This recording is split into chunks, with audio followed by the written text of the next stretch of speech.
Hello friends, आपका YouTube साथी प्रवीण, आप सभी को मेरा नमस्कार।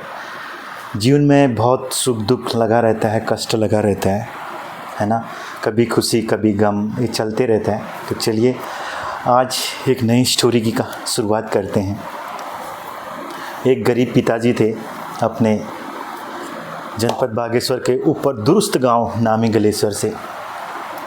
बहुत मेहनती लोग होते हैं, हमारे पहाड़ की महिलाएं बहुत मेहनती होती हैं, तो वहीं से थे वो। उनकी एक बेटी थी और बेटी कहती थी कि मेरे जीवन में बहुत कष्ट हैं। छोटी सी थी, 3rd या 4th में रही होगी स्कूल टाइम में। कहती है कि बहुत कष्ट है पापा, क्या किया जाए जीवन में। एक चीज़ को करती हूँ तो दूसरी चीज़ आ जाती है, दूसरा सॉल्व करती हूँ तो तीसरा आ जाता है। कष्ट अमूमन हमारी लाइफ में, सबके लाइफ में ऐसे ही होता है। आपको भी पता है, शायद आपकी लाइफ में भी ऐसा होता हो। तो पिताजी ने कहा चलिए बेटी किचन में चलते हैं। किचन में जब वो गए, बेटी ने कहा ठीक है पापा चलिए। एक एग्जाम्पल के जरिए सेट करके उसको बताया। सबसे पहले 3 पतीले लिए उन्होंने और तीनों में पानी भरा, और तीनों में पानी भरने के बाद तीनों को गैस में रखा। गैस जलाने के बाद तीनों में अलग अलग चीज़ डाल दी। सबसे पहला वाला जो पतीला था उसमें आलू रख दिए, आलू उबाले।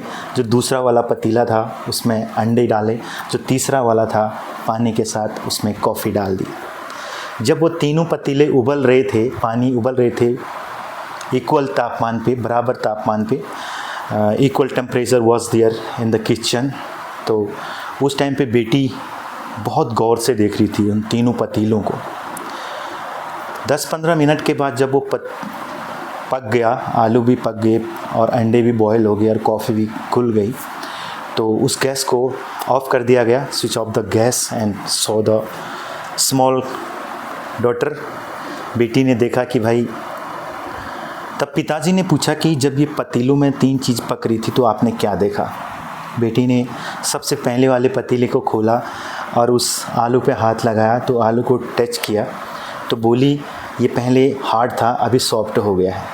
वैसी जब अंडे के पतीले की बारी आई, उस पतीले को खोला और अंडे के पतीले के अंदर में बेटी ने बताया कि पहले इसमें तरल पदार्थ था, हिल रहा था, लेकिन अब ये ठोस हो गया है।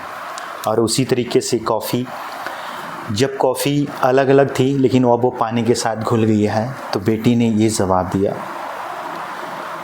तो कहने का मतलब ये है, स्टोरी बहुत छोटी सी है, लेकिन इस स्टोरी से जो मैं समझता हूँ वो मैं कहता हूँ।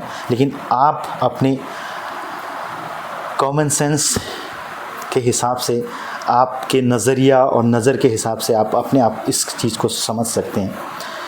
कहने का मतलब ये कि जीवन में बहुत सारे संघर्ष आते हैं, बहुत सारे कष्ट आते हैं, लोग यूं ही डर जाते हैं। संघर्षों से घबराना नहीं चाहिए कभी भी, और कभी भी ये नहीं करना चाहिए कि हमारे लिए तो बस भाई ये एक छोटी सी वो थी। संघर्ष को जो भी आपके अंदर वो आता है, उसको कभी भी है, जो भी है उसको आपने एक सीख के तौर पे लेना चाहिए, आजमाना चाहिए और उन सभी संघर्षों को करना चाहिए। संघर्ष एक मौका होता है, उस मौके को कभी भी नहीं गंवाना चाहिए। जितनी भी कठिनाइयाँ आपके जीवन में आती हैं, उन कठिनाइयों से आपको डटकर सामना करना चाहिए और कुछ न कुछ सीखने को मिलता है। ये इस कहानी का तात्पर्य है। कहानी बहुत छोटी सी। So just new my buy from Amazon, from Yogi Baba Yogi YouTube channel link. So first time making this story, this mic. So how do you like? Just tell me in the comments. Thank you. Next video will come soon. तब तक के लिए bye bye. Thank you so much for watching.